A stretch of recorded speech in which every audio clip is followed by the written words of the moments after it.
I identify as an incarcerated survivor. We were right across the street, literally right across the street from a power plant that was just belching this sulfurous smelling stuff. Everybody was getting bad water. We were on bad water for a whole month. There have been several men who have contracted cancers, some of which have died. So people lose faith in even trying because people have been complaining about conditions of prisoners forever, and nothing really changes.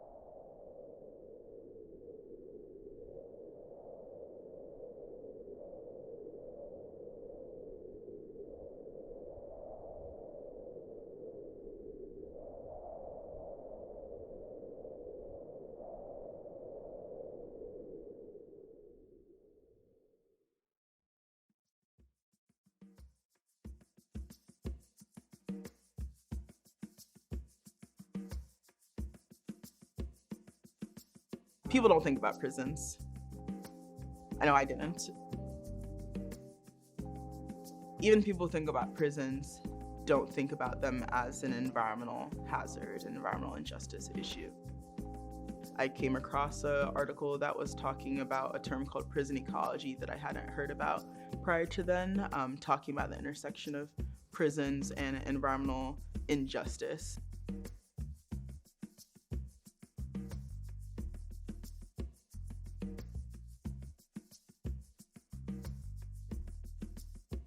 Prisons are not just a political issue, it's an environmental issue, and it's thus a spatial issue, and it's thus an issue that remote sensing can support.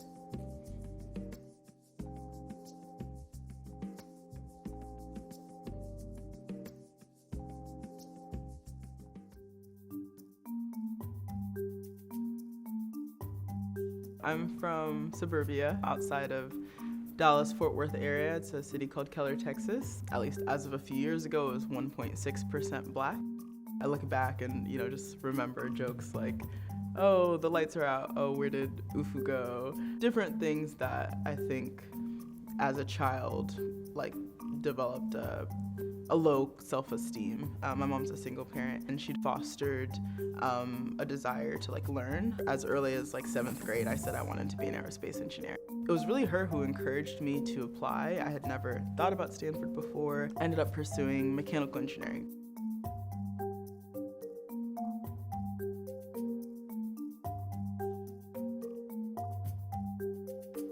He was with friends. They just picked up some pizza and he was jogging to the Uber. Police just tackled him and bruised him up and arrested him.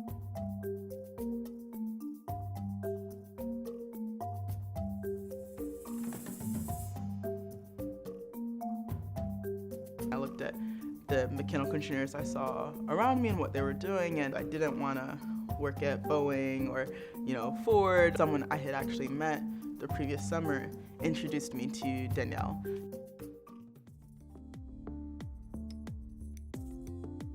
My name is Danielle Wood, and I direct the Space-Enabled Research Group at MIT's Media Lab.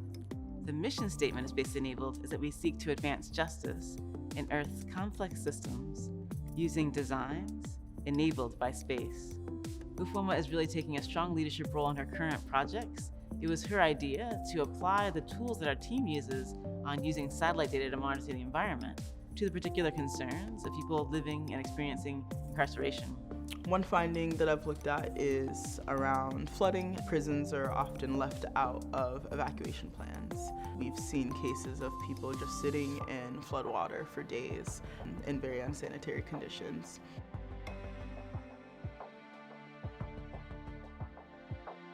Now you're looking here at the satellite image of where Harvey is right now, a Category 1 hurricane. It is the strongest storm to hit the United States in 12 years.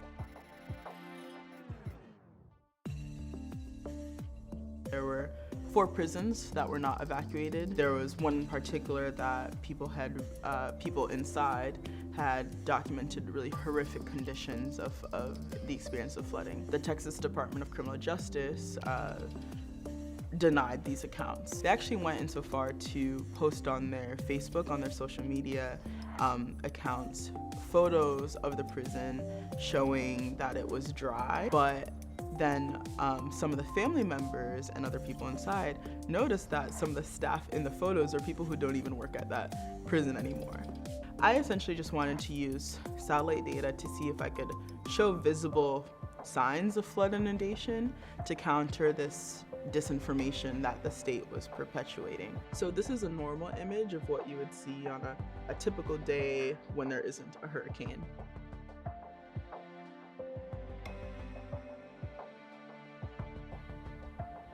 So what we're looking at here, the light blue color represents essentially a max estimate of where there may have been water.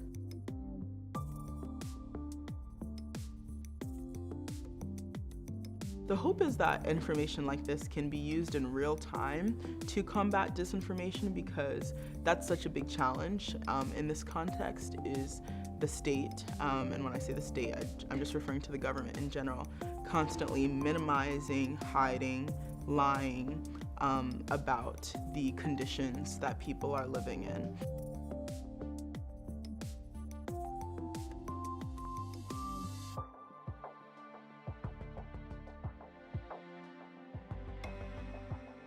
As just a baseline goal, I just want more people to know about this. I just want more people to know this is a thing.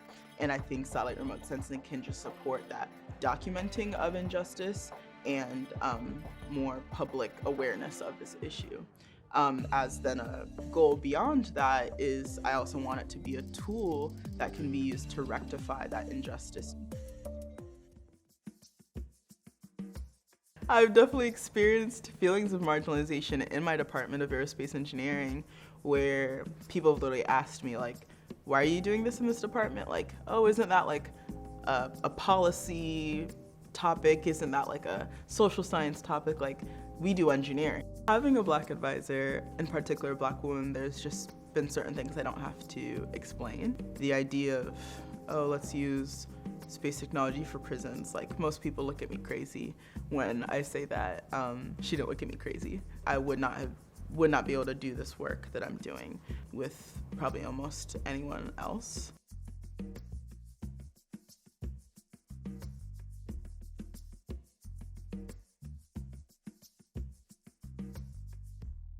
I never thought I would be a professor at MIT. It's something that I only could gradually come to envision myself doing. Now I'm so thankful to be able to cultivate a community of students with a lot of diversity, especially opportunities to serve students who may not always be represented in academia, including Black women. So one piece of advice is to ignore the couldn't advice, ignore the people that say you can't, and find somebody else who will give you good advice on how you can. My hope and intention with the work is to apply a technology to a context that can empower folks who have typically not been empowered by this technology. And that's really the whole mission and ethos of our lab. The intention of my work, and I'm not shy about this, is not to just clean prisons or have green prisons, make them more sustainable. Prisons are not just toxic because of environmental issues, they're inherently toxic